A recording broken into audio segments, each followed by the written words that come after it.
गोटे नुआ भिडियो समस्त को स्वागत। यह भिडियो आम ओटीईटी एंट्रांस 2025 किसी पेडागोजी क्वेश्चन डिस्कसन करवा ता सहित ओडिया इंग्लिश एवं सोशल साइंस रो किसी क्वेश्चन डिस्कसन करवा। तो जो मैंने पेपर 1 बा पेपर 2 प्रिपेयर होती यह भिडियोटी बहुत हेल्पफुल हम। एम किसी सिलेक्टिव क्वेश्चन नहीं से क्वेश्चन गुड़िक कौन रही देखना। प्रथम प्रश्न, अणु कौशल शिक्षादान जनक क्या कहुए? Who is the father of micro teaching? तो ऑप्शन रही बीके पासी, ना डी.डब्ल्यू. आलेन, ना डी.डी. तिवारी, ना प्रेम छाबरा। तो अणु कौशल माइक्रो टीचिंग यार जनक होती किए ना सी होती कि D W. Allen. Option B right answer. यापर क्वेश्चन नंबर 2, क्यों मनस्तत्वविद कैशोर मान क्षेत्र में झड़ और मानसिक उत्तेजना शब्दद्वय गठन करथिले? कार्ल हॉल, ना कोलबर्ग, ना स्टालिन हॉल, ना Bruner? Which psychologist coined the term storms and stress in adolescence? तो झड़ एवं मानसिक उत्तेजना यह शब्दद्वय को गठन करथिबा मनस्तत्वविद होचंदी किए? सी होचंदी स्टालिन हॉल। ऑप्शन सी हम राइट आंसर। यहाँ 3 नंबर, निम्नस्थ केउ कारक एक परीक्षण विश्वस्तता को प्रभावित करिथाए? प्रश्नपत्र शब्द विन्यास, ना भौतिक पृष्ठभूमि गठन, ना उत्तरदाता मानसिक अवस्था, ना उपरोक्त समस्त? तेज प्रश्न कही कौन ना निम्नस्थ केउ कारक एक परीक्षण विश्वस्तता को प्रभावित करिथाए? परीक्षण प्रश्नपत्र शब्द विन्यास जदि भूलभाल हो तेरे परीक्षण अड़ुआ हो। भौतिक पृष्ठभूमि बा गठन जदि परीक्षा केन्द्र ठीक ठाक न, उत्तरदाता मानसिक अवस्था ठीक नथिले भी परीक्षा आम परीक्षा करुचे कौन तार जानापी से केते कौन अचीव करी। तो तार मानसिक स्थिति ठीक नहीं तेज से परीक्षण आम भूल हो। तेणु उपरोक्त समस्त ऑप्शन डी हो राइट आंसर। यहाँ 4 नंबर, कौन सी तथ्यावलीर विस्तृति बा परिवर्तनशील लब्धांकर परिमाप को कौन कहुए? मान, ना विश्वस्तता, ना मानक विच्युति, ना वैधता? तेज कौन सी तथ्यावलीर विस्तृति बा परिवर्तनशील लब्धांकर परिमाप को कौन कहुए? ना ताहा कौन ना मानक विच्युति। कह कौन ना मानक विच्युति। ऑप्शन सी हो राइट आंसर। यहाँ 5 नंबर, सुल्तान नामक सिंपांजी उपरे शिक्षण संबंधी परीक्षण करथिबा जर्मान मनस्तत्वविद नाम कौन थिला? जे कि सुल्तान नामक सिपांजी उपरे से परीक्षा करथिले। ऑप्शन अच्छी गेस्टाल्ट, ना थर्नडाइक, ना वाटसन, ना कॉलहर? तेबे यही 4 जन भितर किए सुल्तान नामक सिपांजी उपरे परीक्षण करथिले? से कहलर। ऑप्शन डी हो राइट आंसर। यहाँ 6 नंबर, निम्नस्थ मध्यरु केउटी शिक्षादान शिक्षण प्रक्रिया रे शिक्षार्थी केन्द्रिक पंथार एक वैशिष्ट्य नुहे? तेज केउटी शिक्षादान शिक्षण प्रक्रिया रे शिक्षार्थी केन्द्रिक पंथा नुहे बोली कही? यह आनंददायी और क्रीड़ा सम्मिलित अटे, ना शिक्षार्थी निजे ज्ञान निर्माण करें, ना शिक्षकों सहयोग शिक्षार्थी श्रेणी कक्ष सक्रिय थाए, ना एक पूर्व निर्धारित पंथा अटे? तेज कौटा नुहे कही? यह आनंददायी और क्रीड़ा सम्मिलित अटे। ठीक अच्छे, शिक्षार्थी निजे ज्ञान निर्माण कर ठीक अच्छे, शिक्षक सहयोग करेंगे ठीक अच्छे। यह पूर्व निर्धारित पंथा नुहे, यह पूर्व निर्धारित पंथा नुहे। तेणु ऑप्शन डी हो राइट आंसर। तब 7 नंबर, 25, 29, पुणी 25, 32, 24 और एक्स मध्यमान 27 हेले मध्यमा केते हेबो? 32, ना 27, ना 26, ना 25? तेबे कौन कही ना ये अच्छी 1, 2, 3, 4, 5, 6टी।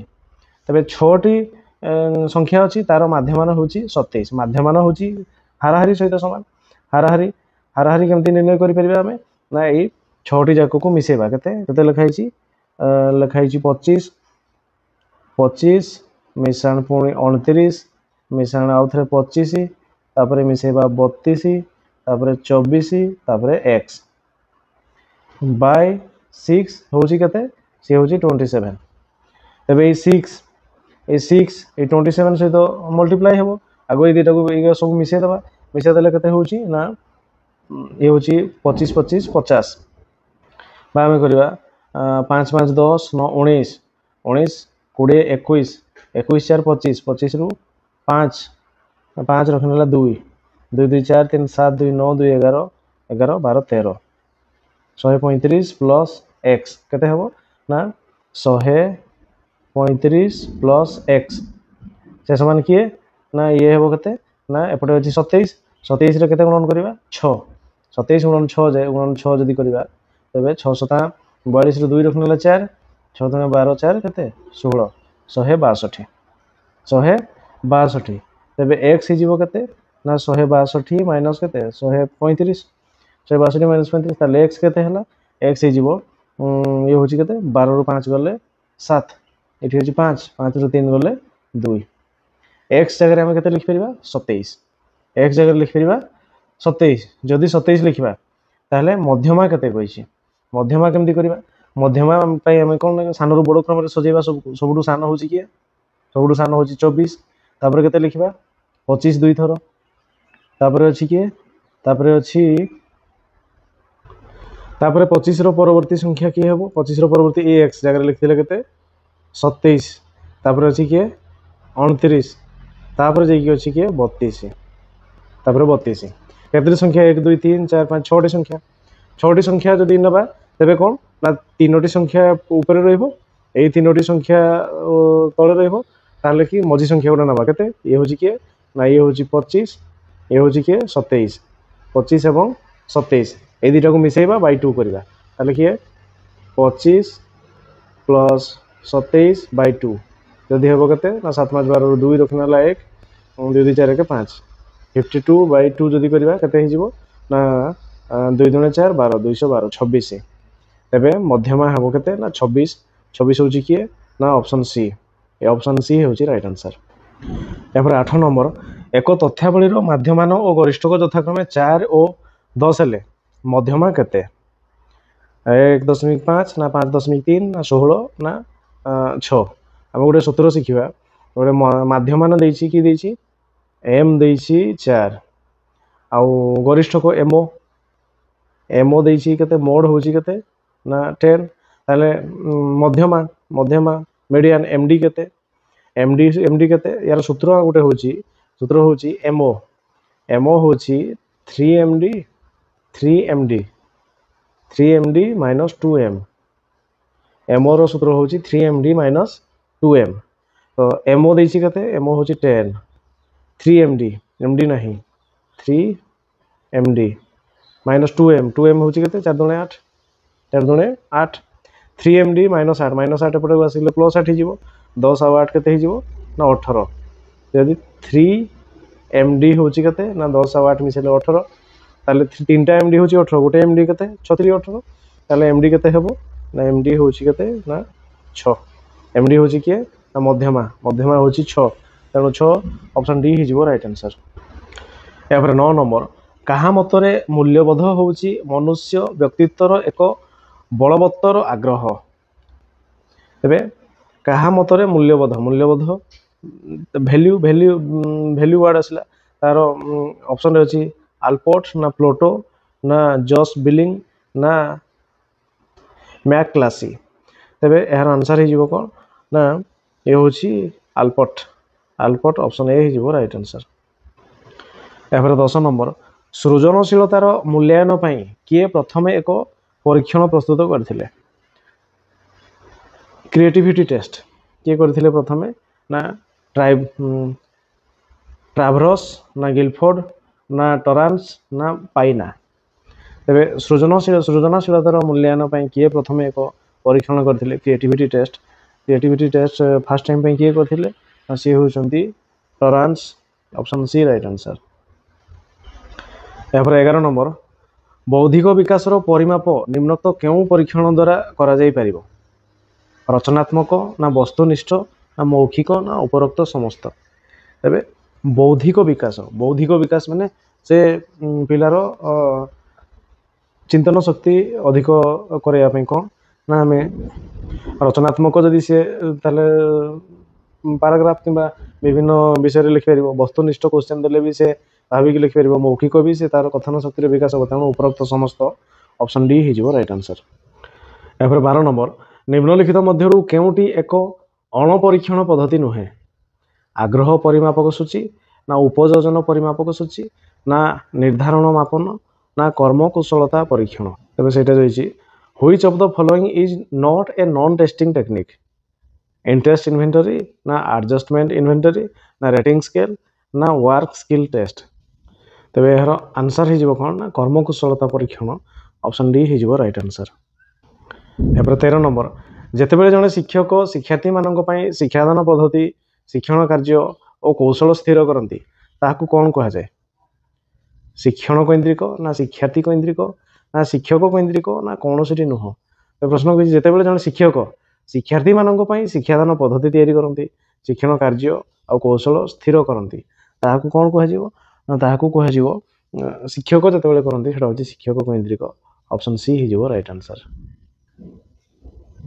यापर 14 नंबर निम्नस्थ क्यों उक्ति शिक्षार्थी केन्द्रिक पंथा ठीक अटे यह शिक्षार्थी मानक से दल मध्य आलोचना और शिक्षण कार्य अनुमति दे था शिक्षक निर्देश अपेक्षा कर न था सहयोगिता को निरुत्साहित करें शिक्षार्थीर स्वर को गुरुत्व दे न था तेरे क्योंटी शिक्षार्थी केन्द्रिक पंथा पूरा ठीक अच्छी कौटा ठीक अच्छी ना आम जब देखा तेरे शिक्षकों निर्देश अपेक्षा कर न था एगुड़ा हमने सहयोगिता को निरुत्साहित करते यहाँ भी हम नहीं शिक्षार्थीर स्वर को गुरुत्व दे ना यहाँ भी हम नहीं से शिक्षार्थी मानक से दल मध्य आलोचना और शिक्षण कार्य अनुमति दे था ये ऑप्शन ए हो ठीक आंसर। यापर 15 नंबर निम्नस्थ मध्य केउटी विकास प्रक्रिया एक नियम नुहे समानता धारावाहिकता व्यक्तिगत प्रभेद प्रत्याशितता which of the following is not a principle of development uniformity continuity individual difference ना प्रेडिक्टेबिलिटी तेरे क्योंटी विकास प्रक्रिया गोटे नियम नुहे बोली कही तो सी कौन ना विकास प्रक्रिया गोटे नियम नुहे से धारावाहिकता प्रत्याशितता व्यक्तिगत प्रभेद गोटे ठीक अच्छे समानता यहाँ विकास प्रक्रिया गोटे नियम नुह यूनिफॉर्मिटी माने सबू क्षेत्र में से सामान ढंग सामान लेवल से पाठटी ग्रहण करना कम बेसी हो पाए तेना कंटिन्यू से शिखिपार इंडिविजुअल डिफरेंस आसो आउ प्रेडिक्टेबिलिटी भी पार किंतु यूनिफॉर्मिटी माने समतान देकी समताल देकी से शिखबार प्रोब्लेम हो पाए केतबेले से अधिक शिखिबो केतबेले कम शिखिबो तो तेणु ऑप्शन ए हो राइट आंसर। यापर 16 नंबर निम्नोक्त केउं कारकटी शिक्षण को खूब कम प्रभावित करें अवसन्नता ना बयस ना असुस्थता ना लिंगगत प्रभेद तेबे केउं कारकटी शिक्षण को कम प्रभावित करे अवसन्नता अवसन्नता जदि तार मन ठीक नहीं ताको दुर्बल लगुच तेबे अवसन्न अच्छी माने ठीक चलचंचल नहीं तेबे आम शिक्षण आमर शिक्षण प्रभावित हम बयस गोटे 5 वर्षीय छुआ को जब आम 10 वर्ष पाठ पढ़ा तेबे से भी आमर प्रभावित हम असुस्थता थिले मध्य हम किंतु लिंगगत प्रभेद पुओ झील को सामान शिक्षा आम दे पारिबा से सामान भाव में पाठटी को ग्रहण करेंगे तेणु एमर किसी प्रभावित होबार नहीं तेणु ऑप्शन डी हो राइट आंसर। यापर 17 नंबर गठनमूलक मूल्यांकन उद्देश्य कौन कौन परिमापन कर स्थिर करें ना पाठ शेष सफलतार हार निर्धारण करने को होता है ना शिक्षण अग्रगति निर्धारण करने को हुए ना शिक्षण असुविधा निर्णय करने को गठनमूलक मूल्यांकन ना what is the purpose of formative evaluation formative evaluation जितेबाला आम गठनमूलक मूल्यांकन सब क्लासरूम करेटा तो यहाँ कौन हम ना to access the progress of learning गठनमूलक मूल्यांकन केतबेले होता है जो क्लासरूम पाठ पढ़ाऊ पाठ पढ़ाला समय सब गठनमूलक फॉर्मेटिव असेसमेंट होता है गोटे पैराग्राफ पढ़ाला सांगे सांगे असेसमेंट कराहब किसी क्वेश्चन कराहब मौखिक क्वेश्चन किंबा जेकोसी विषय पचार चिंतामूलक प्रश्न तो से कौन छुआ के कैच करला केते प्रोग्रेस है सेटा हूँ गठनमूलक मूल्यांकन फॉर्मेटिव असेसमेंट समेटिव असेसमेंट अलग जिन तेणु to access the progress of learning option C हो राइट आंसर। आम जब कह शिक्षण अग्रगति निर्धारण करने को आम गठनमूलक मूल्यांकन कर ऑप्शन सी हो राइट आंसर। यापर 18 नंबर शिक्षार्थीर शिक्षण फलाफल को मापुथिबा परीक्षण को कौन कह जाए तेबे test that measures learning outcome of students is dash उपलब्धि परीक्षण ना बुद्धि परीक्षण ना अभिक्षमता परीक्षण ना सृजनशीलता परीक्षण शिक्षार्थीर शिक्षण फलाफल को मापुथिबा परीक्षण देइछि अचिवमेंट टेस्ट कह इंटेलिजेंस टेस्ट कह ना एप्टीट्यूड टेस्ट कह ना क्रिएटिविटी टेस्ट तो सेटा को आम कह कौन ना लर्निंग आउटकम को आम मापुंट से अचिवमेंट टेस्ट ऑप्शन ए हो राइट आंसर उपलब्धि परीक्षण ऑप्शन ए राइट आंसर यापर 19 नंबर मॉडल केउं प्रकार शिक्षण सामग्री अटे मात्रा सूचक ना प्रदर्शन ना प्रक्षेपित ना कौन सी नुहे which type of teaching add is a model dimensional ना डिस्प्ले ना प्रोजेक्टेड ना नॉन ऑफ दिस तो मॉडल मॉडल आम धर जो ताजमहल विषय पढ़ा ताजमहल रो मॉडल गोटे आनिकी आम क्लासरूम रे शिक्षादान देवा मॉडल मॉडल आम ग्लोब को मध्य पृथ्वी मॉडल रूपे नहीं आम पढ़ी पार तो सेटा कौन हम ना से हूँ डायमेंशनल डायमेंशनल माने तार जो टाइप जमी दैर्घ्य प्रस्थ उच्चता से टाइप तार क्षुद्र रूप से हूँ मात्रा सूचक डायमेंशनल ऑप्शन ए हो राइट आंसर यापर 20 नंबर शिक्षादान में सामाजिक संगठनवाद कहा उपरे केंद्रीभूत परीक्षा अभिमुखी शिक्षण ना सूचना तथ्य अभिमुखी शिक्षण ना अनुभूति उपर आधारित शिक्षण ना निष्क्रिय शिक्षण तेरे शिक्षादान में सामाजिक संगठनवाद कहा उपरे केंद्रीभूत तेरे social constructivism in teaching focus on dash examination oriented learning ना इनफॉरमेशन ओरिएंटेड लर्निंग ना एक्सपीरियंशियल लर्निंग ना पैसिव लर्निंग तो सोशल कंस्ट्रक्टिविज्म जदि आसो तेरे सेटा हो एक्सपीरियंशियल लर्निंग अनुभूति उपर आधारित शिक्षण ऑप्शन सी हो राइट आंसर यापर 21 नंबर एक तथ्यवलीर प्रसारण बा वेरिएंस 196 हेले मानक विच्युति केते हेबो प्लस माइनस 14 ना 14 ना 96 ना 98 तेबे 196 जदि करबा तेबे 196 तार रूट जदि नै जेबा केते 14 प्लस माइनस 14 नवा तेणु 14 जदि the variance of a set of data is 196 then the standard deviation of the data is standard deviation केते हेबो 14 ऑप्शन बी हिजबो राइट आंसर यापर 22 नंबर भिन्नक्षम शिशुर शिक्षा शिक्षा व्यवस्थार एक अभिन्न अंश विशेष जहाँ पई समन्वित शिक्षार आवश्यकता अछि यह केउ आयोगंकर सुपारिश थिला पाठ कहूची भिन्नक्षम शिशुर शिक्षा शिक्षा व्यवस्थार एक अभिन्न अंश विशेष जहाँ पई समन्वित शिक्षार आवश्यकता अछि कहार ना मोदालियर कमिशन ना कोठारी कमिशन ना राधाकृष्ण कमिशन ना सर्जेंट तथ्य थिला the education of the disabled children should be an inseparable part of the education system for which integrated program is necessary this was the recommendation of which commission तबे यह Kothari commission रो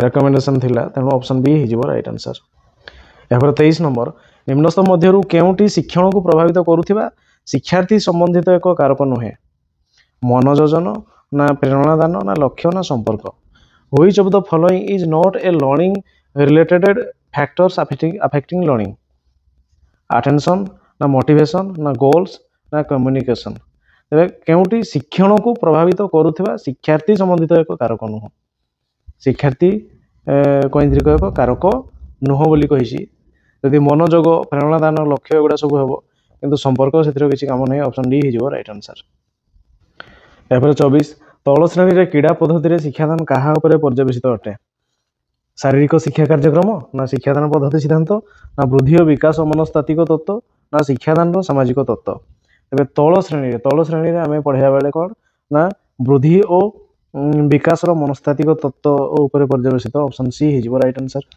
यापर 25 number शिक्षण निमंते दायित्व ग्रहण पर जड़े शिक्षार्थी जितेबाला उत्साहित होता है ताकू कौन कहुए शिक्षार्थी केन्द्रिक ना शिक्षक केन्द्रिक ना शिक्षण केन्द्रिक ना पुस्तक केन्द्रिक ताकू कह आम शिक्षण केन्द्रिक ऑप्शन सी हो राइट आंसर यापर 26 ग्राफ केउं प्रकार शिक्षण उपकरण अटे दृश्य ना श्राव्य ना दृश्य श्राव्य ना संगृहित तेरे ग्राफटा केउं प्रकार शिक्षण उपकरण ना ताहा कौन ना दृश्य उपकरण देखा ग्राफटा श्राव्य नुह दृश्य उपकरण ग्राफ मैप एगुड़ा दृश्य उपकरण ऑप्शन ए राइट आंसर यापर 27 उत्तम प्रश्न गठन करने निमंते केउं वैशिष्ट्य प्रति दृष्टि देबाकू होता है स्पष्टता ना निर्दिष्टता ना प्रासंगिकता ना उपरोक्त समस्त उत्तम प्रश्न गठन करने कौन ना स्पष्टता दरकार निर्दिष्टता दरकार प्रासंगिक दरकार उपरोक्त समस्त ऑप्शन डी हो राइट आंसर यापर 28 नंबर शून्य स्थान पूरण कर ज्ञानर प्रतिष्ठा विकास और संप्रसारण निमंते डैश प्रवेश द्वार सदृश अटे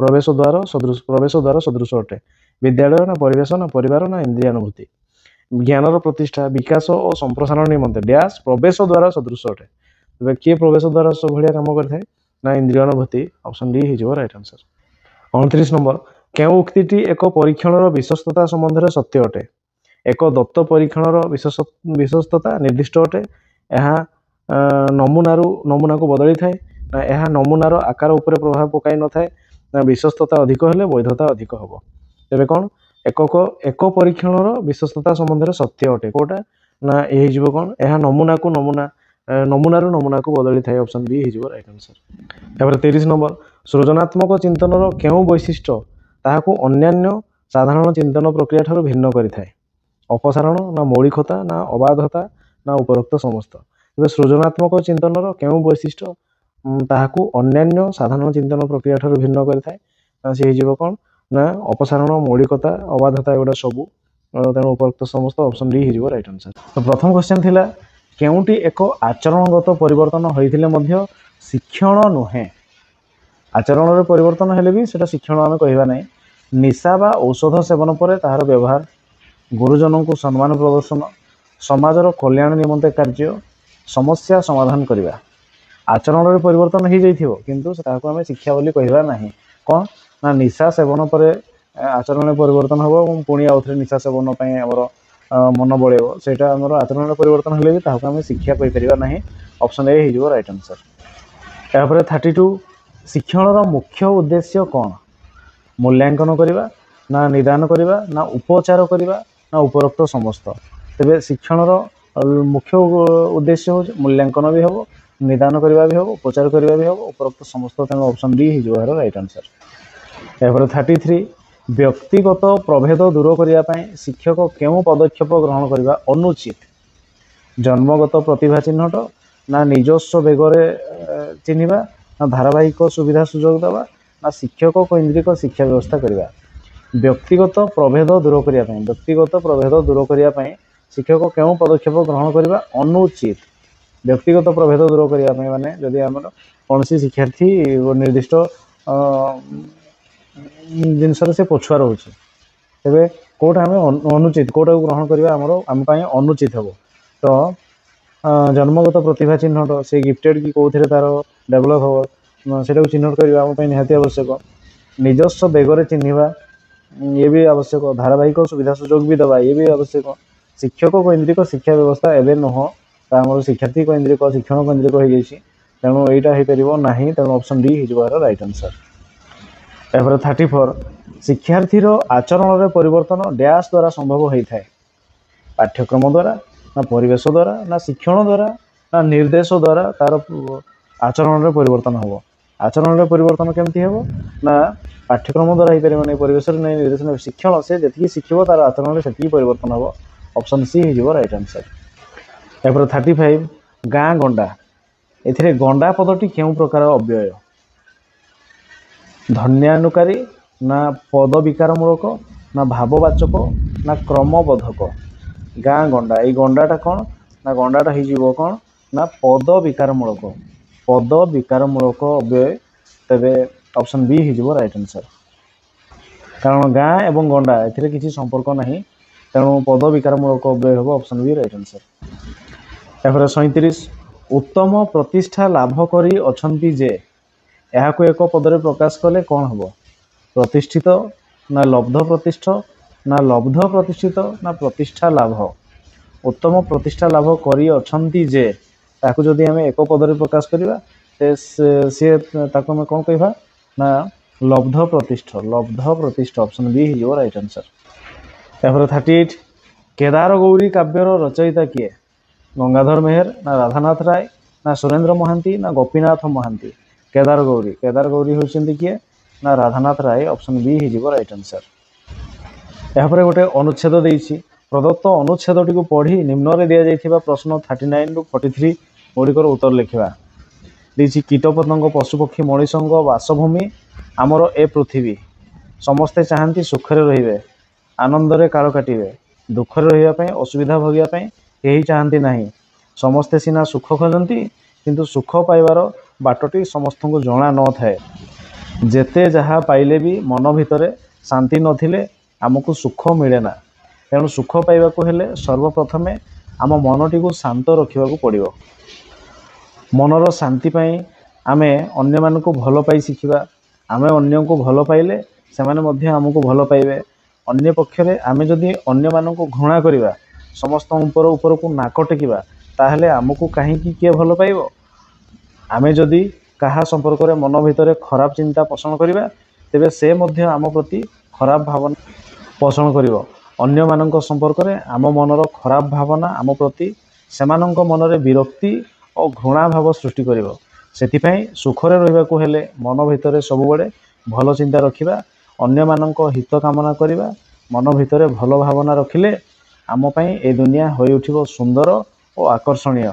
ସମସ୍ତେ ଆମକୁ ଆପଣାର ଜଣାପଡ଼ିବେ। ସମସ୍ତେ ଆମକୁ ଆପଣାର ଜଣାପଡ଼ିବେ। ଇଏ ଥିଲା ପ୍ୟାସେଜ। ଆଉ ପ୍ୟାସେଜ ପାଇଁ ରହିଛି ପ୍ରଶ୍ନ ନମ୍ବର 39। କେଉଁଟି ଠିକ୍? ସୁଖରୁ ଶାନ୍ତି ମିଳେ, ନା ଶାନ୍ତିରୁ ସୁଖ ମିଳେ, ନା ସମ୍ପଦରୁ ସୁଖ ମିଳେ, ନା ସୁଖରୁ ସମ୍ପଦ ମିଳେ? ତେବେ କ'ଣ ରହିଛି ନା ଶାନ୍ତିରୁ ସୁଖ ମିଳେ। ଶାନ୍ତିରୁ ସୁଖ ମିଳେ ଅପସନ୍ ବି ହେଇଯିବ ରାଇଟ୍ ଆନ୍ସର୍। କାରଣ ଏଥିରେ ଲେଖା ହେଇଛି ଶାନ୍ତି ନଥିଲେ ଆମକୁ ସୁଖ ମିଳେ ନା। ତେଣୁ କ'ଣ ହେବ ନା ଶାନ୍ତିରୁ ସୁଖ ମିଳେ। ତାପରେ 40 ନମ୍ବର, ଅନ୍ୟମାନଙ୍କ ସମ୍ପର୍କରେ ଆମ ମନର ଖରାପ ଭାବନା ଥିଲେ ଡ୍ୟାସ୍। ଅନ୍ୟମାନଙ୍କ ସମ୍ପର୍କରେ ଆମ ମନର ଖରାପ ଭାବନା ଥିଲେ ଡ୍ୟାସ୍। ଆମ ପ୍ରତି ସେମାନଙ୍କ ମନରେ ଘୃଣା ଭାବ ସୃଷ୍ଟି ହେବ, ନା ଆମ ପ୍ରତି ସେମାନଙ୍କ ମନରେ ବିରକ୍ତି ଭାବ ସୃଷ୍ଟି ହେବ, ନା ଆମ ପ୍ରତି ସେମାନଙ୍କ ମନରେ ବିରକ୍ତି ଓ ଘୃଣା ଭାବ ସୃଷ୍ଟି ହେବ, ନା ସେମାନଙ୍କ ପ୍ରତି ଆମ ମନରେ ବିରକ୍ତି ଓ ଘୃଣା ଭାବ ସୃଷ୍ଟି ହେବ। ତ ଅନ୍ୟମାନଙ୍କ ସମ୍ପର୍କରେ ଆମ ମନର ଖରାପ ଭାବନା ଥିଲେ, ଅନ୍ୟମାନଙ୍କ ସମ୍ପର୍କରେ ଆମ ମନର ଖରାପ ଭାବନା ଥିଲେ କ'ଣ ହେବ ନା ଆମ ପ୍ରତି ସେମାନଙ୍କ ମନରେ ବିରକ୍ତି ଓ ଘୃଣା ଭାବ ସୃଷ୍ଟି ହୁଏ। ତେଣୁ ଅପସନ୍ ସି ହେଇଯିବ ରାଇଟ୍ ଆନ୍ସର୍। ଏଥିରେ ଅଛି ସେମାନଙ୍କ ମନରେ ବିରକ୍ତି ଓ ଘୃଣା ଭାବ ସୃଷ୍ଟି ହେବ। ତେଣୁ ଅପସନ୍ ସି ହେଇଯିବ ଏହାର ରାଇଟ୍ ଆନ୍ସର୍। ଏହାପରେ 41 ନମ୍ବର, ମଣିଷ ଶାନ୍ତିରେ ରହିପାରେ ନାହିଁ କାହିଁକି? ମଣିଷ ସବୁବେଳେ ଶାନ୍ତି ଖୋଜେ, ନା ଶାନ୍ତି ପାଇବାର ବାଟ ଜାଣେ ନାହିଁ, ନା ଶାନ୍ତି ସମସ୍ତଙ୍କୁ ମିଳେ ନାହିଁ, ନା ଉପରୋକ୍ତ ସମସ୍ତ? ତେବେ ମଣିଷ ଶାନ୍ତିରେ ରହିପାରେ ନାହିଁ କାହିଁକି? ନା ଶାନ୍ତି ପାଇବାର ବାଟ ତାକୁ ଜଣା ନଥାଏ। ଅପସନ୍ ବି ହେଇଯିବ ରାଇଟ୍ ଆନ୍ସର୍। ଏହାପରେ 42, ମନର ଶାନ୍ତି ପାଇଁ କ'ଣ କରିବା? ଅନ୍ୟକୁ ସମ୍ମାନ ଦେବା, ନା ଅନ୍ୟକୁ ସାହାଯ୍ୟ କରିବା, ନା ଅନ୍ୟକୁ ଭଲ ପାଇବା, ନା ଉପରୋକ୍ତ କୌଣସିଟି ନୁହଁ? ତେବେ ମନର ଶାନ୍ତି ପାଇଁ ଆମେ କ'ଣ କରିବା ନା ଅନ୍ୟକୁ ଭଲ ପାଇବା। ଅପସନ୍ ସି ହେଇଯିବ ରାଇଟ୍ ଆନ୍ସର୍। ଏହାପରେ 43, ସୁଖରେ ରହିବାକୁ ହେଲେ ଡ୍ୟାସ୍। ଆମ ମନ ଭିତରେ ସବୁବେଳେ ଭଲ ଚିନ୍ତା ରଖିବା, ନା ଅନ୍ୟମାନଙ୍କ ହିତ କାମନା କରିବା, ନା ମନ ଭିତରେ ଭଲ ଭାବନା ରଖିବା, ନା ଉପରୋକ୍ତ ସମସ୍ତ? ତେବେ ସୁଖରେ ରହିବାକୁ ହେଲେ କ'ଣ? ଆମ ମନ ଭିତରେ ସବୁବେଳେ ଭଲ ଚିନ୍ତା ରଖିବା, ଅନ୍ୟମାନଙ୍କ ହିତ କାମନା କରିବା, ମନ ଭିତରେ ଭଲ ଭାବନା ରଖିବା, ତାଙ୍କ ଉପରୋକ୍ତ ସମସ୍ତ। ଅପସନ୍ ଡି ହେଇଯିବ ରାଇଟ୍ ଆନ୍ସର୍। ଏହାପରେ ଗୋଟେ କବିତା ଦେଇଛି, ନିମ୍ନ ପ୍ରଦତ୍ତ କବିତାଂଶଟି ପାଠ କରି ତଳେ ଦିଆଯାଇଥିବା ପ୍ରଶ୍ନ 44 48 ଗୁଡ଼ିକର ଉତ୍ତର ଲେଖ। ଦେଇଛି, କିଆ କେତକୀ ବନ ବେତସ କୁଞ୍ଜ ଘେନ, ମୋ ତୀରେ ଶୂନ୍ୟ ଆଜି ସିନ୍ଧୁ ଗୋ, କାହିଁ ବିହଗ ଗାନ କୋକିଳ କୁହୁତାନ, ଯହୁଁ ଝରଇ ମଧୁ ବିନ୍ଦୁ ଗୋ, ଶୁଣି ତଟିନୀ ବାଣୀ ବକ୍ଷକୁ ନେଇ ଟାଣି, କହିଲା ସିନ୍ଧୁ ଗିରି କନ୍ୟା ଗୋ, ଭକ୍ତି ଈଶ୍ୱର କୃପା ତୁ ଅଟୁ ମାତୃରୂପା, ତୁହି ତ ଜଗତରେ ଧନ୍ୟ ଗୋ, ମାନବ ମହାବଳୀ ପ୍ରକୃତି ପାଦେ ଦଳି, ନ ମାନି ବିଧତାର ନିୟମ, କରୁଛି ଆଜି ଯାହା କାହିଁ ତା ପାଇଁ ରାହା, ଲଭିବ ଦିନେ ଫଳ ଚରମ, ଗାଈ କର୍ମର ଜୟ ଦେଇ ଅମୃତ ପୟ, ପଶୁଛୁ କୋଟି ଜନ ପରାଣୀ, ଝରୁଥିବୁ ପରାଣ ଭରୁଥିବୁ, ତୁହି ତ ଜଗତର କଲ୍ୟାଣୀ। ଏ ଥିଲା ପଦ୍ୟ। ଏ ପଦ୍ୟ ପାଇଁ କ୍ୱେଶ୍ଚନ୍ ରହିଛି କ୍ୱେଶ୍ଚନ୍ ନମ୍ବର 44, ଉପରୋକ୍ତ ପଦ୍ୟରେ ସମୁଦ୍ର କାହାକୁ ଧନ୍ୟ ବୋଲି କହିଛି? ସାଗର, ନା ଜଙ୍ଗଲ, ନା ତଟିନୀ, ନା ଝରଣା? ଏଠି ଦେଇଛି କହିଲା ସିନ୍ଧୁ ଗିରି କନ୍ୟା ଗୋ। ଗିରି କନ୍ୟା ମାନେ ପର୍ବତର ଝିଅ ହେଉଛି କିଏ? ନଦୀ ହେଇଥିବ ପର୍ବତର ଝିଅ। ଲଭି ଈଶ୍ୱର କୃପା ତୁ ଅଟୁ ମାତୃରୂପା, ତୁହି ତ ଜଗତରେ ଧନ୍ୟା ଗୋ। ନଦୀ ପାଇଁ କହିଛି। ତେଣୁ ସମୁଦ୍ର କାହାକୁ ଧନ୍ୟ କହିଛି? ତଟିନୀ। ଅପସନ୍ ସି ହେଇଯିବ ରାଇଟ୍ ଆନ୍ସର୍। ଏହାପରେ 45, ତୁହି ତ ଜଗତର ରାଣୀ ଏ କଥା କିଏ କାହାକୁ କହିଛନ୍ତି? ଜଙ୍ଗଲ କହିଛି ପବନକୁ, ନା ସମୁଦ୍ର କହିଛି ନଦୀକୁ, ନା ନଦୀ କହିଛି ସାଗରକୁ, ନା ଜଙ୍ଗଲ କହିଛି ନଦୀକୁ? तो ये जीव कौन ना समुद्र कही नदी को दुहित जगतर राणी समुद्र कही नदी को ऑप्शन बी हो राइट आंसर 46 कोकिल कुहू तान कहबार अर्थ कौन कुहू कुहू ना सुंदर स्वर ना कोइलीर मधुर स्वर ना उपरोक्त कौन सी नुह कोकिल कुहू तान माने कोइलीर तान माने गीत गीत बा ध्वनि कोइलीर मधुर स्वर ऑप्शन सी हो राइट आंसर 47 क्या गिरिकन्या बोली कह झरणा ना नदी ना समुद्र ना जंगल ए गिरिकन्या हूँ किए ना नदी ऑप्शन बी हो राइट आंसर 48 निज कर्मर फल भोग बोली क्या कह मनीष को ना नदी को ना सागर को ना जंगल को निजर कर्मर फल भोग किए ना मनीष ऑप्शन ए हो राइट आंसर 49 निम्नलिखित मध्यरु केउटी शारीरिक और दैहिक गुणावली सह संबंधित नुहे केशर आकृति ना हाथ मुठार शक्ति ना जुक्ताक्षर लिखन ना स्मरण शक्ति तेरे मध्य कौटा शारीरिक और दैहिक गुणावली विकसित संबंधित नुह तो ये हो कौन ना शारीरिक और दैहिक गुणावली किए ना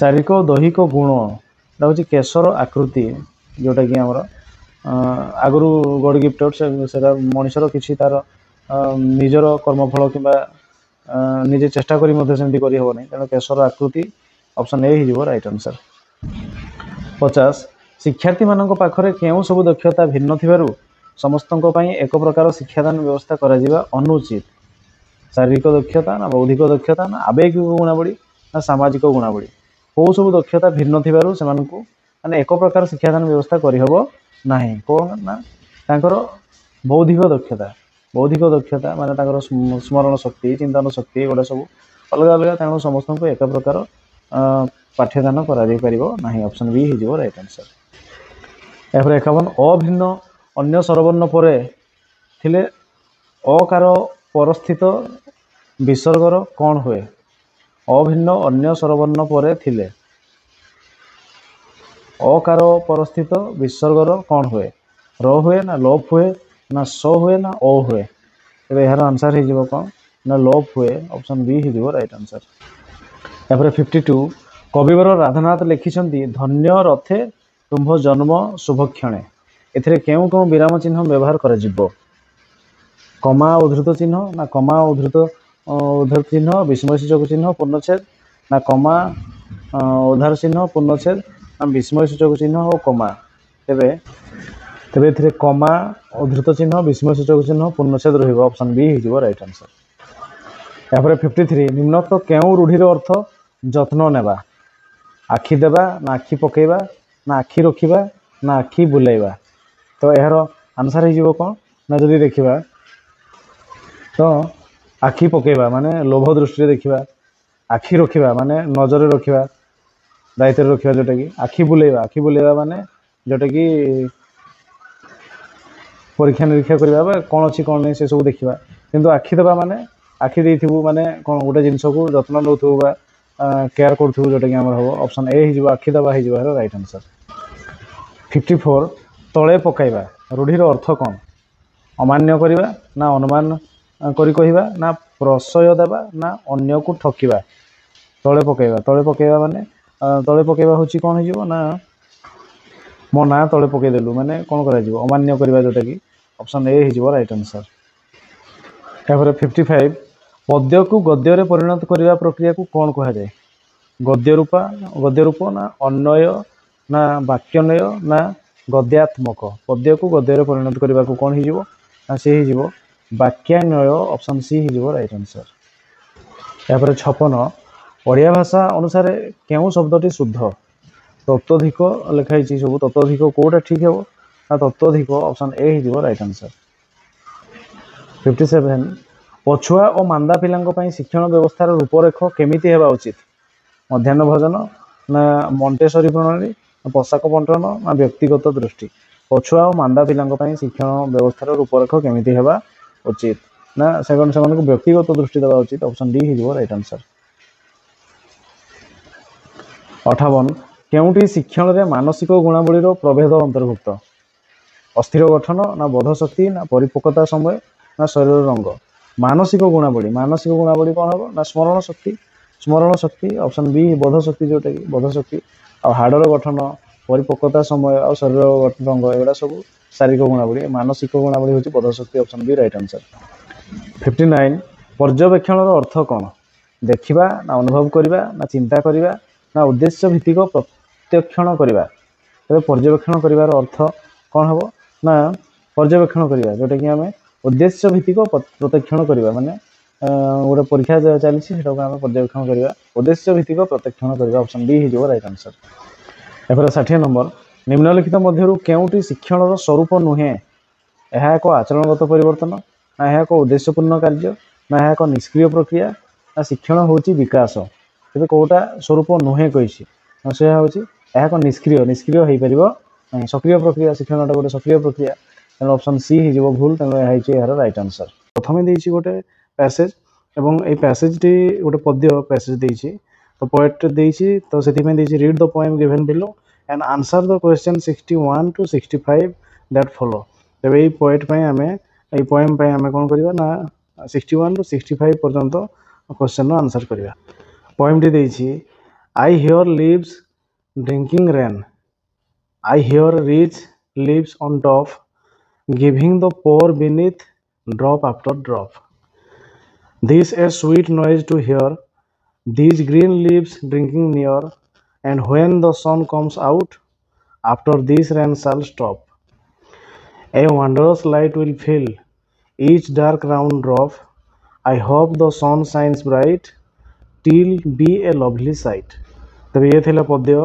ए पद्य पई कोन रही क्वेश्चन देखि नवा 61 leaves on top represent dash rich people na poor people na green leaves na the poet and the sun leaves on top arrow Etah represent काकू करियो ना टॉप रे जो माने रिच पीपल ऑप्शन ए हिजो right answer एपर 62 which among the following is a symbol of hope in the poem hope काकू कहै छी रेन ना स्वीट नॉइज को ना द सन को ना ग्रीन लीव्स को तबे होप हम होप काकू कहबा होप द सन को कहबा ऑप्शन सी हिजो राइट आंसर तापर 63 the word I used in the poem refers to dash तबे आई काकू कहै छी द सन को कहै छी ना द रेन को ना द ग्रीन लीव्स को कहै छी ना द पोएट तबे से आई काकू कहबा ना द पोएट को कहबा ऑप्शन डी हिजो right answer 64 the poem is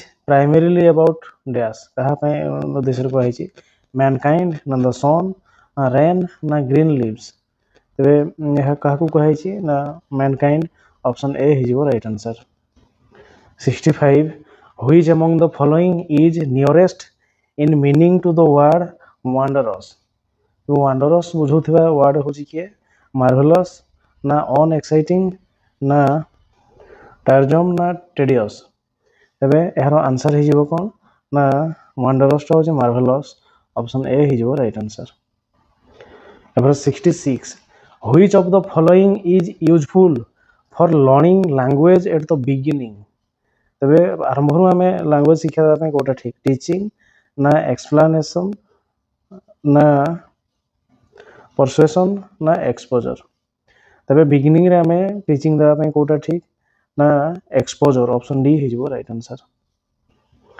67 which language skill competency is considered most important is teaching learning English in India which language skill हवा कथा which language skill competency is consider most important is teaching learning English in India सब important Kota listening ना speaking ना reading ना writing तबे important Kota दिया जाए हम लिसनिंग स्किल टा बहुत इंपोर्टेंट दिया जाए ऑप्शन ए हिजो right answer 68 identify the grammatically acceptable sentence from among the following He is tired and so you are. Second, he is tired, so you are. He is tired and so are you. He is tired and so are you.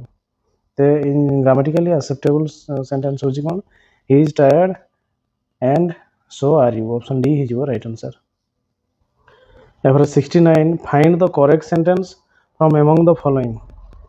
I will have you all to speak English well within a year. I will have you all speaking English well within a year. I will have you all speak English well within a year. I will have you all of speaking English well within a year. Sorting answer I will have you all speak English well within a year. Option C is your right answer. 70. The book is interesting to read. The underlying word is ever and dash. ତେବେ ସେ underline जो words ସେଟା interesting ସେଟା କ'ଣ ନା adverb ନା noun ନା verb ନା adjective. ତେବେ interesting ଅଛି ତେଣୁ କ'ଣ ହେଇଯିବ ନା ଏ adjective ହେଇଯିବ. ଯଦି ly ଫେଲୱାଇ ଲାଗିଥାନ୍ତା adverb ହେଇଥାନ୍ତା interesting adjective option D ହେଇଯିବ right answer. Ever 71.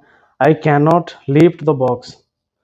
The full form of can't is dash. CAN ତାପରେ dash T ଅଛି ସେଟା cannot can ଏବଂ not can OT ନା CAN NOT ନା can not ନା can NUT not. ତେବେ ଏହାର ଆନ୍ସର ହେଇଯିବ କ'ଣ ନା can not option C ହେଇଯିବ right answer. Ever 72. Reading an unseen passage in the examination hall comes under dash. Extensive reading na reading for pleasure na make happy the evaluator na intensive reading. तो यार answer ହେଇଯିବ କ'ଣ ନା ଏ ହେଇଯିବ intensive reading option D ହେଇଯିବ right answer. Ever 73. Which of the following is considered receptive skill? Listening and reading na reading and writing na listening and speaking na speaking and reading. receptive skill होची कोटा ना हेटाको listening and reading option A ହେଇଯିବ right answer. 74. Find the correct sentence from among the following. He is a strange man is not he. He is a strange man is not it. He is a strange man is not he. He is a strange man is he not. तेरे यार answer ହେଇଯିବ କ'ଣ he is a strange man is not he option A ହେଇଯିବ right answer. Ever 76. Which of the following is not a correct statement? This assessment during teaching learning process is more useful. Now summative assessment is useful for redesigning the strategies. Formative assessment provide feedback. Now assessment is ultimately useful for improving teaching learning process. तेरे Kota correct statement नुहे Koichi यदि देखिबा assessment during teaching learning process is more useful. जदि हमें teaching learning process गोटे period समय रे ही हमें टिकरी assessment करूथिबा तेबे बहुत useful थेटा ताले हमें सेठी तारो diagnose मध्ये करि परिबा ठीक अछि. तापर देछि summative assessment is useful for redesigning the strategy को redesign करिया पे हमें summative assessment पर्यंत अपेक्षा करिया वर्ष शेष पर्यंत हमें प्रति क्लास रे भी हमें assessment करिकी हमर strategy को redesign करि परिबा एनो ऑप्शन बी ठीक नहीं. तापर देखिबा फॉर्मेटिव असेसमेंट प्रोवाइड फीडबैक ठीक अछि सब असेसमेंट फीडबैक जोगाई देबो एवं फॉर्मेटिव मध्ये जोगाई ये भी ठीक अछि. तापर ऑप्शन डी को जीवा डी होइछि assessment is ultimately useful for improving teaching learning process सब असेसमेंट रे हम इंप्रूव करि परिबा हमर टीचिंग लर्निंग प्रोसेस को तेनु कोन दैछि ऑप्शन बी हमें भूल पाइथिले तेनु ऑप्शन बी हि जो प्रश्न answer right answer. 77. Which of the following implies to utter with more degree of force? Stress ना intonation ना pronunciation ना pause. तेबे एहर राइट आंसर हे जो कोन ना स्ट्रेस ऑप्शन ए हे जो राइट आंसर. एपर कहिछि read the following passage and answer the question 78 to 82 that follow. This passage. Once upon a time there was a king who wanted to make all his subjects happy and contented. So he asked them to come to him with their grievances. One man came to him saying he wanted to leave his small hut to live in a palace. Next came a woman who had a fruit stall, complaining that an old lady the next stall used to sell old clothes and asking that she might to removed. Another man asked permission to put his old unsafe boat, which that harbour master had condemned out to the sea. The king granted all these requests. A little later, however, the fat man came offering to give up his palace. He found he had behaved so carefully and kept such state in it that he longed to go back to his comfortable little hut. He was happier.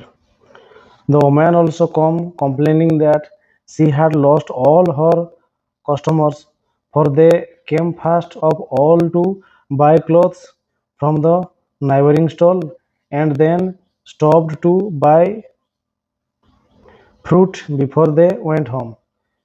Then what happened to the man with the boat? Well, he certainly did not return to complain, for his boat was put out to sea as soon as the king had given permission, and neither the boat nor the owner was ever heard of again.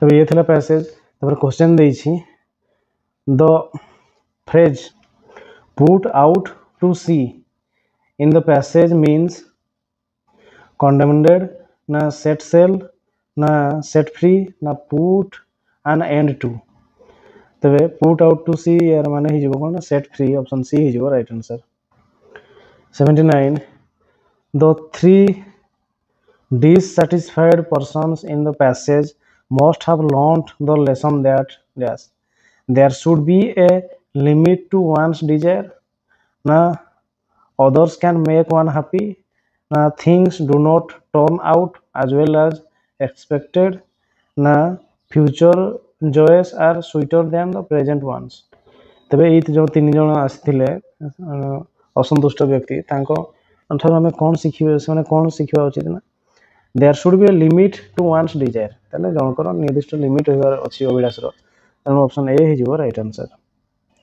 Question number 80 the main purpose of the passage is to dash main purpose कौन tell us an amazing story ना bring out a moral ना throw light on the king's greatness ना show how foolish individuals can be तो यार आमे कौन सार मर्म पाइबा ना bring out a moral गोटे आमे गोटे नीति शिक्षा द्वारा जानि परिबा bring out a moral option B हे जिवो right answer 81 the man who went to sea in his boat did not return to the king probably because he dash से गला से आउ फेरला नै से तार पुराना बोटटा थिला तार मालिक ताकू चलेबा पई दउ नथिला ए नवा बोट पाई की गला जे से गला से समुद्र को ता माने कोन had no more complaints ना तार कंप्लेन नहीं आउ ना was on a long voyage से पूरा लंबा यात्रा रे गला ना was afraid of the king ना राजा को भय गला ना was drawn in the sea ना समुद्र रे भासी की बुड़िला तो यार आंसर कोन हिजो ना यार आंसर हो से समुद्र रे भासी की मरला प्राय ऑप्शन डी हिजो right answer after 82 the first man was happier in his little hut than in the palace because dash ते तार छोटो घरे छोटो कुडिया रे हॅपियर रहिला कोथि पय ना he could lead a simple carefree life ना the palace was too big for him ना people did not treat him like a king ना he was too humble to live in a palace से कोथि पय सेठी ताको भल लागला ने palace T तार आंसर हिजो कोन he could lead a simple carefree life ऐसे घरे सिंपल ले तार आराम रे मुचुथिला काहे को खातिर करबार नै कि सम्मान जणेबार नै कि के ताको जगिबार नै तनो ए ऑप्शन ए हिजो right answer 83 the process of dividing a sentence into a few sense groups while reading is known as I span ना chunking ना skimming ना scanning तबे हेरो आंसर हिजो कोन ना ए हिजो chunking ऑप्शन बी हिजो right answer 84 primary requirement of writing a composition essay is dash sequencing essay लिखा पे सिक्वेंसिंग ना वोकाबुलरी ना आइडिया ना स्टाइल तबे कौन एसे लिखा पे कौ स्किल दरकार आइडिया ऑप्शन सी हिजो right answer 85 primary objective of teaching learning English in India is to dash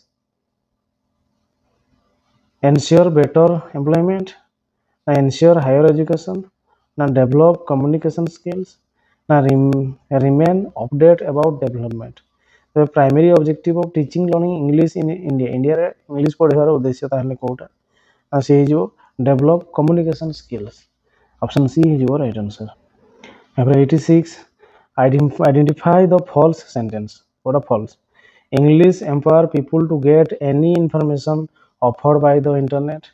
Now, English has not only become a trend but of, of market pursuit also. English is a second language is not available in Odisha state. Now, English is a link language. तबे false sentence Kota है जीवो ना English is a second language is not available in Odisha state. Etah false option C है जीवो right answer. 87 complete the answer to the question what time does the bus leave mohan asked me what time the bus dash it complete karibe dash re left na had left na leaves na is leaving what time does the bus leave does the bus leave dechi tenu kon he jibo does the bus leave tenu bus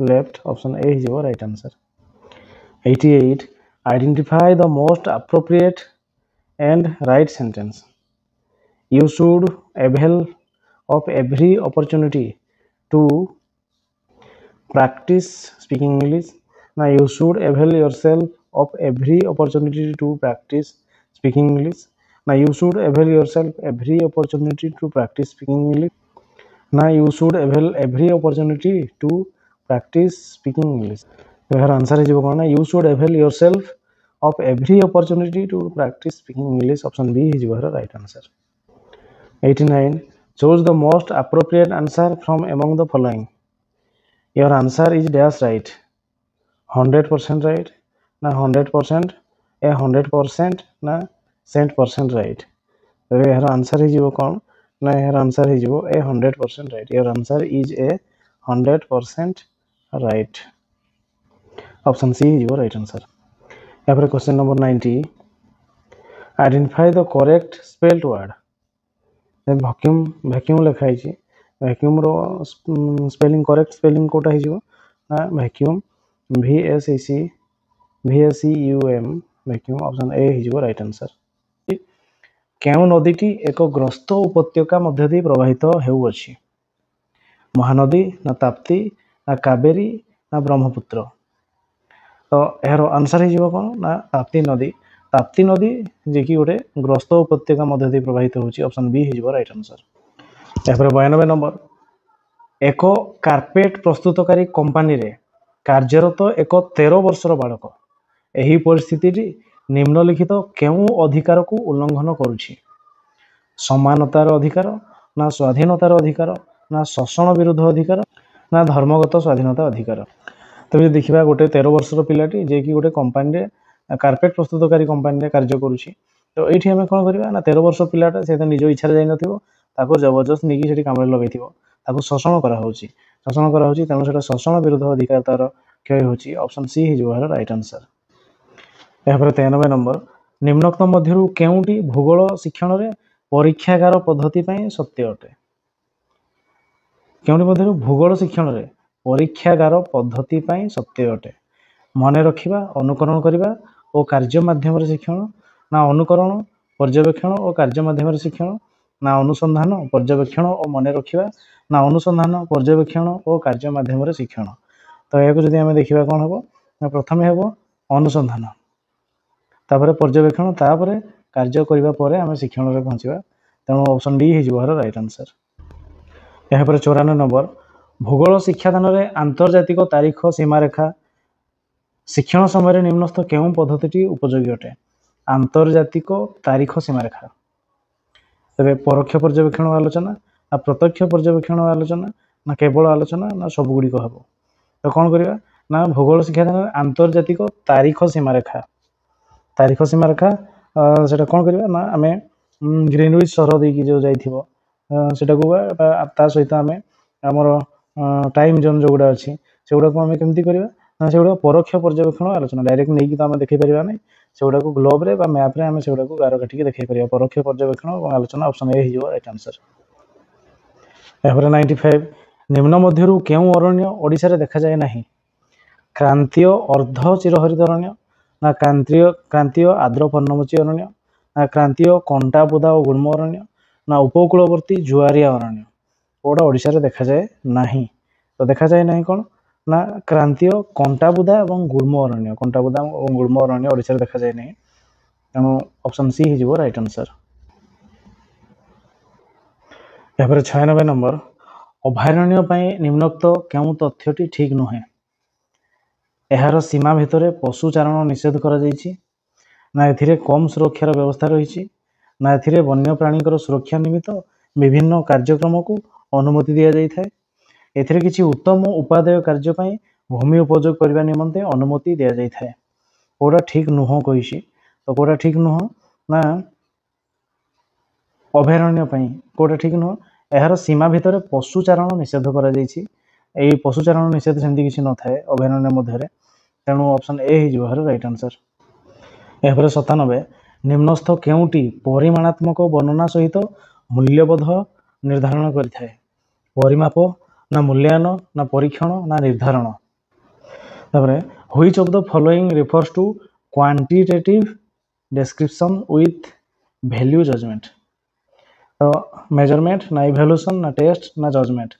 ଯଦି ଆମର value add ହେଇଯିବ, value judgment ହେଇଯିବ, ତ ଭ୍ୟାଲ୍ୟୁକୁ ଆମେ କ'ଣ କରିବା ନା ଇଭାଲୁଏସନ୍, ଭ୍ୟାଲ୍ୟୁ ଜଜମେଣ୍ଟ ଯଦି ଆଡ଼୍ ହେଲା ତେବେ ତାକୁ ଆମେ ଇଭାଲୁଏସନ୍ କହିବା। ଇଭାଲୁଏସନ୍ ଅପସନ୍ ବି ମୂଲ୍ୟାୟନ ହେଇଯିବ ଏହାର ରାଇଟ୍ ଆନ୍ସର୍। ଯେଉଁଟାକି ମୂଲ୍ୟବୋଧ ଯଦି ଆସେ ତେବେ ମୂଲ୍ୟାୟନ ଉପରକୁ ଆମେ ବିଚାର କରିବା, ତେଣୁ ଅପସନ୍ ବି ରାଇଟ୍ ଆନ୍ସର୍। ଏହାପରେ 98 କେଉଁଟି ଇତିହାସ ଶିକ୍ଷାଦାନରେ ଏକ ଦୃଶ୍ୟ ଶ୍ରାବ୍ୟ ଶିକ୍ଷଣ ଉପକରଣ ଅଟେ? ସାରଣୀ ନା ନାଟ୍ୟାଭିନୟ ନା ଡାକବାଜି ଯନ୍ତ୍ର ନା ଛବି? ତେବେ ଦୃଶ୍ୟ ଶ୍ରାବ୍ୟ ଦେଖି ବି ପାରିବା ଶୁଣି ବି ପାରିବା, ତ ସେଇଟା ହେଉଛି କିଏ? ସେଇ ଉପକରଣଟି କିଏ ନା ସେ ହେଉଛି ଆମର ନାଟକ ଅଭିନୟ, ନାଟ୍ୟ ଅଭିନୟ। ସେଥିରେ ଆମେ ଦେଖିବା ଏବଂ ଶୁଣି ମଧ୍ୟ ପାରିବା, ଅପସନ୍ ବି ହେଇଯିବ ରାଇଟ୍ ଆନ୍ସର୍। ଆଉ ସାରଣୀ ହେଉଛି ଦୃଶ୍ୟ, ଛବି ବି ଦୃଶ୍ୟ, ଡାକବାଜି ଯନ୍ତ୍ରଟା ହେଉଛି ଶ୍ରାବ୍ୟ, ଆଉ ନାଟ୍ୟାଭିନୟ ଯେଉଁଟାକି ଆମେ ଦୃଶ୍ୟ ବି ହେବ ଶ୍ରାବ୍ୟ ବି, ଅପସନ୍ ବି ରାଇଟ୍ ଆନ୍ସର୍। ଏହାପରେ 99 ଜାତୀୟ ଶିକ୍ଷା ଓ ଗବେଷଣା ପରିଷଦ NCERT 1988 ମସିହାରେ ଉଚ୍ଚ ପ୍ରାଥମିକ ଶ୍ରେଣୀ ପାଇଁ ଦେଇଥିବା ମାର୍ଗଦର୍ଶିକାରେ ନିମ୍ନସ୍ଥ କେଉଁଟି ଇତିହାସ ଶିକ୍ଷାଦାନର ଉଦ୍ଦେଶ୍ୟ ଭାବରେ ସୁପାରିଶ କରାଯାଇଛି?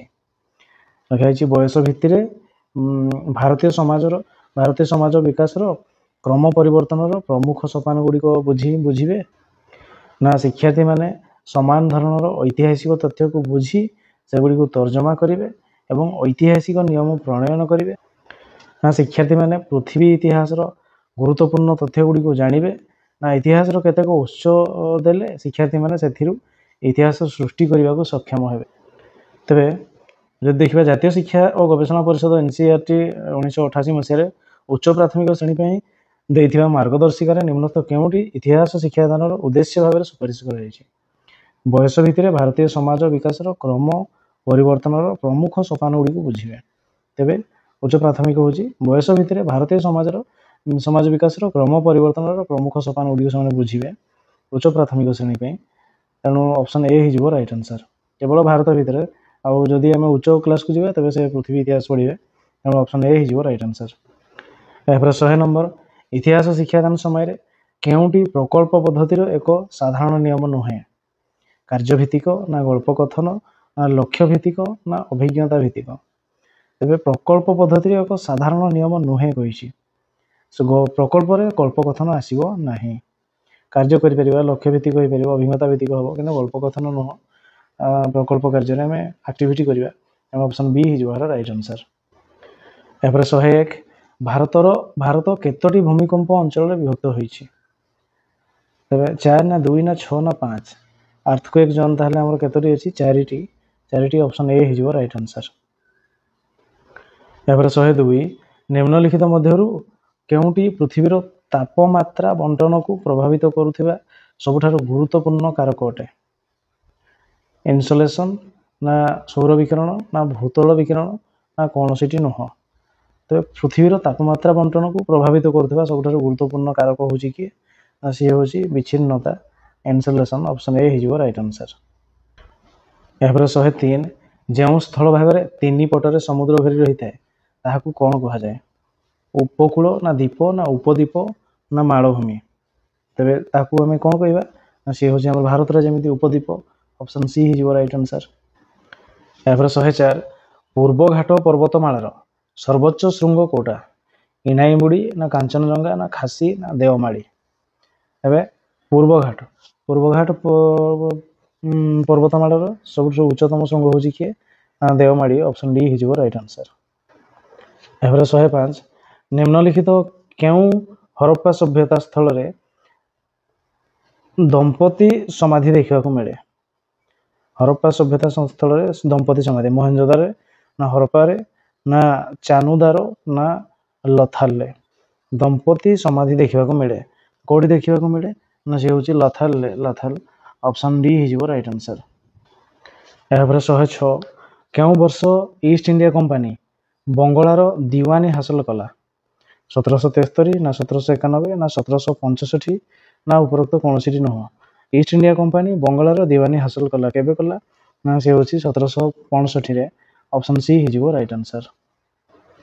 ଏହାପରେ 107 ଉତ୍ତରପ୍ରଦେଶର ଜଳବାୟୁକୁ ଡ୍ୟାସ୍ ବୋଲି କୁହାଯାଇପାରେ? ଆର୍ଦ୍ର ଉପକ୍ରାନ୍ତୀୟ ଜଳବାୟୁ ନା ନାତିଶୀତୋଷ୍ଣ ଜଳବାୟୁ ନା ଶୁଷ୍କ ଜଳବାୟୁ ନା କ୍ରାନ୍ତୀୟ ଆର୍ଦ୍ର ଜଳବାୟୁ? ତ ଉତ୍ତରପ୍ରଦେଶର ଜଳବାୟୁକୁ ଆମେ କ'ଣ କହିପାରିବା? ନା ତାହାକୁ ଆର୍ଦ୍ର ଉପକ୍ରାନ୍ତୀୟ ଜଳବାୟୁ କହିପାରିବା। ଅପସନ୍ ଏ ହେଇଯିବ ରାଇଟ୍ ଆନ୍ସର। ଏହାପରେ 108 କେଉଁଟି ବିଶ୍ୱର ସର୍ବାଧିକ ୟୁରାନିୟମ ଉତ୍ପାଦନକାରୀ ଦେଶ? ଯୁକ୍ତରାଷ୍ଟ୍ର ଆମେରିକା ନା ଭାରତ ନା କାଜାକସ୍ତାନ ନା ଉଜବେକିସ୍ତାନ? ତେବେ ସର୍ବାଧିକ ୟୁରାନିୟମ କୋଉଠୁ ମିଳେ? ନା କାଜାକସ୍ତାନରୁ ମିଳେ। କାଜାକସ୍ତାନ। ଅପସନ୍ ସି ହେଇଯିବ ରାଇଟ୍ ଆନ୍ସର।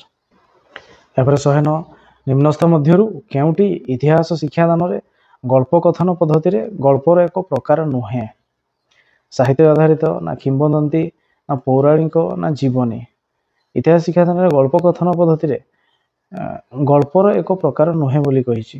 ତେବେ କ'ଣ ନା ଗଳ୍ପ କଥନ ପଦ୍ଧତିରେ ଆମେ ପଢ଼େଇବା, କିନ୍ତୁ ଜୀବନୀ ଯେତେବେଳେ ଜୀବନୀର ଗଳ୍ପ କଥନ ପାଖରେ ପଢ଼େଇବା କିନ୍ତୁ ସେଟା ଗଳ୍ପ ନୁହଁ, ସତ ଘଟଣାଟେ ସେଟା।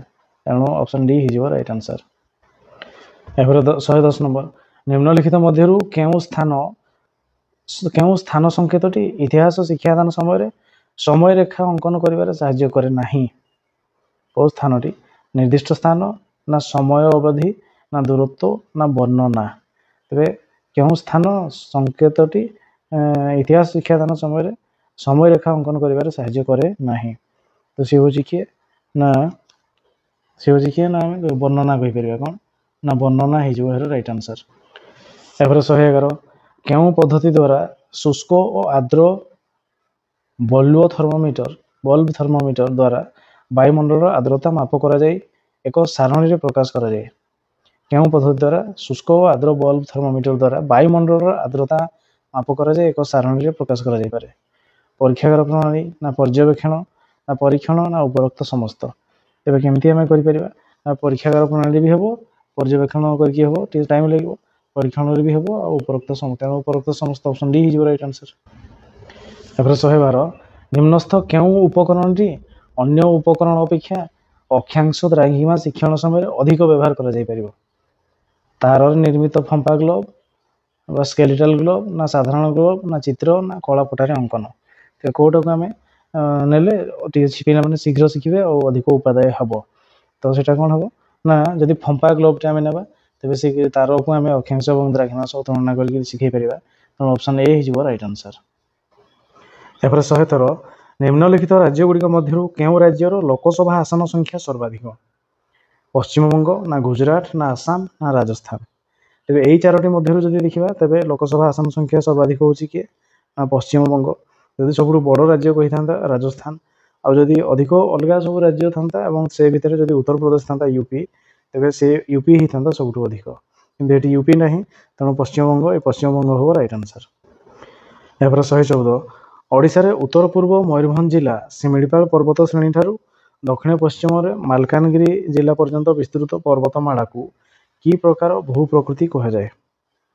पश्चिमस्थ माल अंचल ना मध्य पार्वत्य अंचल ना उपकूलवर्ती समतल अंचल ना उपरोक्त कौन सी नुह।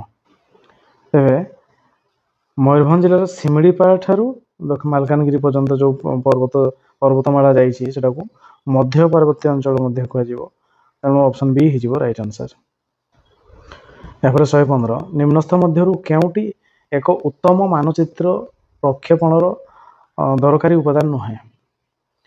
सठिक क्षेत्रफल ना सठिक आकृति ना सठिक दिग ना सठिक संकेत। निम्नस्थ मध्यरु केउटी एक उत्तम मानचित्र प्रक्षेपणर दरकारी उपादान नुहे बोली कहिछि।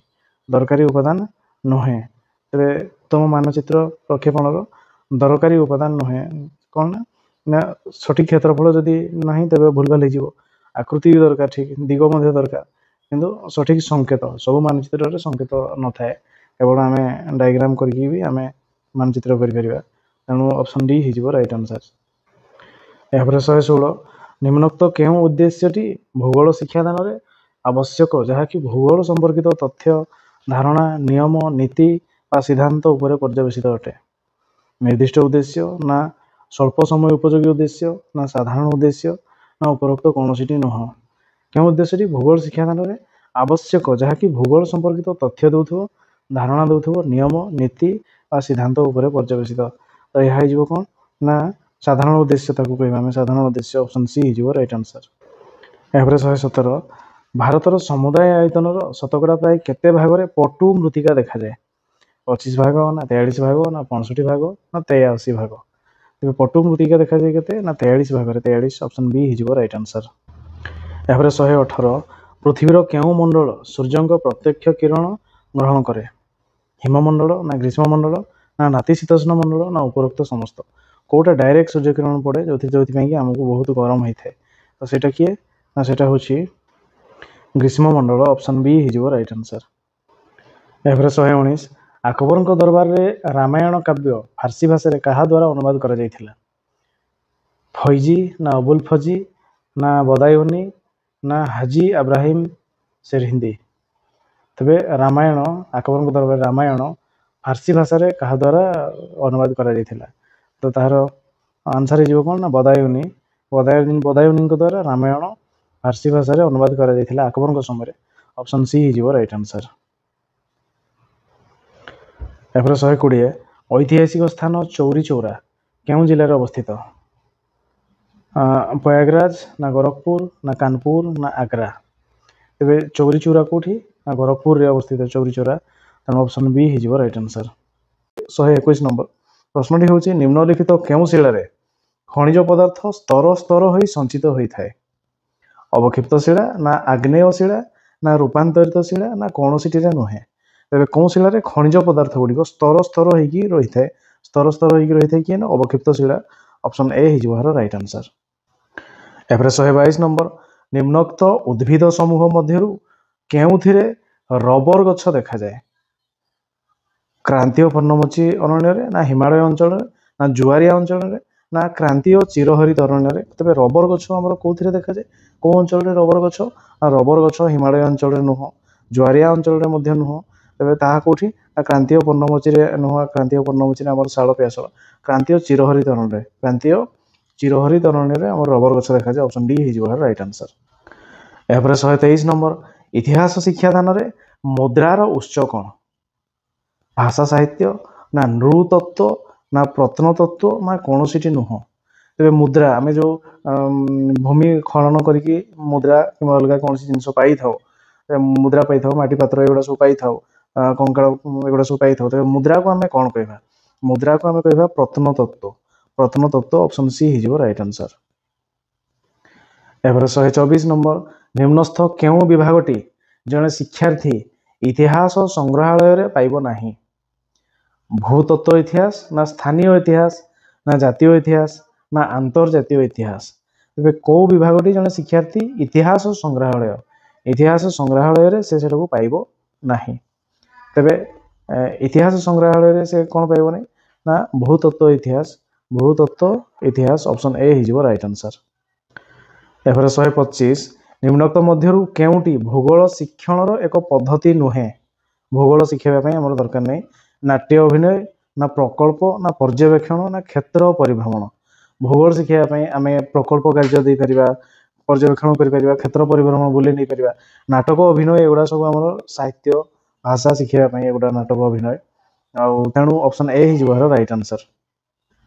एफरे 126 नंबर भूगोल शिक्षण रे केउटी अन्य गुडी ठारू भिन्न। पाठ्यपुस्तक ना ग्लोब ना मानचित्र ना सारणी। भूगोल शिक्षण रे केउटी अन्य गुडी ठारू हमर अलगा होची देची पाठ्यपुस्तक ता सहित ग्लोब मानचित्र एवं सारणी। तो कोटा अन्य गुडी ठारू भिन्न भिन्न आमे जदि कहबा ग्लोब मानचित्र सारणी एगुडा को आमे टीएलएम आकारे सहायकारी उपकरण भाव नहीं परिबा। पाठ्यपुस्तक निहाती दरकार हो अलगा से एगुडा सब हमर शिक्षण सामग्री अलगा जीवो आउ तेणु पाठ्यपुस्तक ये चारोटी मध्य से अलगा तेणु ऑप्शन ए हिजिबो राइट आंसर। एफरे 127 धारा 32 भारतीय संविधान रो केउ भाग अटे। भाग 1 ना 2 ना 3 ना 4। तबे धारा 32 टा हमर भाग केते रे अछि ना से हिजिबो केते ना भाग 3। भाग 3 ऑप्शन सी हिजिबो राइट आंसर। एफरे 128 भारतीय संविधान रो जुग्म तालिकार धारणा निम्न मध्यरु केउ देशर संविधान रो निया जायछि। दक्षिण अफ्रिका ना ऑस्ट्रेलिया ना कनाडा ना जर्मनी। तो देखिए the idea of the concurrent list of Indian constitution has been form the constitution of which of the following countries. तबे कॉन्करेंट लिस्ट कोठु आछि हमर ऑस्ट्रेलिया। ऑस्ट्रेलिया ऑप्शन बी हिजिबो राइट आंसर। एफरे 129 केउ अनुष्ठान उच्च प्राथमिक स्तर पई श्रेणी उपयोगी भारतीय इतिहास रो पाठ्यक्रम संबंध रे मार्गदर्शिका सुपारिश करथिले। एनसीईआरटी ना एनसीटीई ना आईसीएचआर ना यूजीसी। तबे उच्च प्राथमिक स्तर पई श्रेणी उपयोगी भारतीय इतिहास रो पाठ्यक्रम से संबंध रे मार्गदर्शिका किए देथिले ना से हिजिबो किए ना एनसीईआरटी। एनसीईआरटी ऑप्शन ए हिजिबो राइट आंसर। एफर 130 इतिहास शिक्षादान समय रे व्यवहृत जीवनी बा आत्मजीवनी पद्धति केउ तत्व उपरे आधारित। सांस्कृतिक घटनावली उपरे आधारित ना महापुरुष ना पुनःचक्रण ना अभिवृद्धि। तेबे इतिहास शिक्षादान समय व्यवहृत जीवनी जीवनी बा आत्मजीवनी पद्धति केउ तत्व उपरे आधारित से कहू ना जीवनी आम महात्मा गांधी विषय पढ़ा बा आम अब्दुल कलाम विषय पढ़ा बा सरदार वल्लभ भाई पटेल विषय पढ़ा सेगुड़ा कौन सेगुड़ा सांस्कृतिक घटनावली नुह पुनःचक्रण नुहे अभिवृद्धि नुहे सेगुड़ा महापुरुष संबंधित तेणु ऑप्शन बी हो राइट आंसर। एपर 131 प्रोफेसर हल मतरे भूगोल शिक्षादान मुख्य उद्देश्य दुईटी कौन। व्यवहारिक सामाजिक ना व्यवहारिक सांस्कृतिक ना सांस्कृतिक कृत्रिम ना कृत्रिम और सामाजिक। तेरे हल मतरे भूगोल शिक्षादान मुख्य उद्देश्य दुईटी हूँ कौन ना व्यवहारिक और सांस्कृतिक ऑप्शन बी हो राइट आंसर। एपर 132 भूगोल शिक्षण रे वायुमंडल आर्द्रता जानापी क्यों जंतर साहाय्य नि जाए। वायुमंडल आर्द्रता थर्मोमीटर ना शुष्क और आर्द्र थर्मोमीटर ना सर्वोच्च और सर्वनिम्न थर्मोमीटर ना चापमान जंत्र। तो वायुर आर्द्रता जानापी यार आंसर हो कौन ना शुष्क और आर्द्र थर्मोमीटर ऑप्शन बी हो राइट आंसर। यहाँ 133 नंबर क्यों वायुमंडलीय स्तर आयन धारण करें एवं बेतार जोगाजोग में साहाय्य करें। मेसोस्फियर ना थर्मोस्फियर ना ट्रोपोस्फियर ना स्ट्राटोस्फियर। तेरे आयन धारण करते बेतार जोगाजोग में साहाय्य करे किए ना से हो किए ना थर्मोस्फियर ऑप्शन बी हो राइट आंसर। 134 क्यों तापमात्रा रे जलर सर्वाधिक घनता थाए। 100 डिग्री सेल्सियस ना 4 डिग्री सेल्सियस ना 0 डिग्री सेल्सियस ना -4 डिग्री सेल्सियस। तेरे सर्वाधिक घनता अधिक थाए कौन ना 4 डिग्री सेल्सियस ऑप्शन बी हो राइट आंसर। यहाँ 135 क्यों मरुभूमि ग्रीष्म मंडल मध्य अवस्थित। आरबीय मरुभूमि ना अमेरिकीय ना शीतल मरुभूमि ना उपरोक्त समस्त। तेरे कौ मरुभूमिटा ग्रीष्म मंडल मध्य अवस्थित तेज यार आंसर हो कौन आरबीय मरुभूमि ऑप्शन ए हो राइट आंसर। यहाँ 136 डैश मंडल जलवायु मध्यम अटे अर्थात अत्यधिक गरम कि अत्यधिक ठंडा नुहे।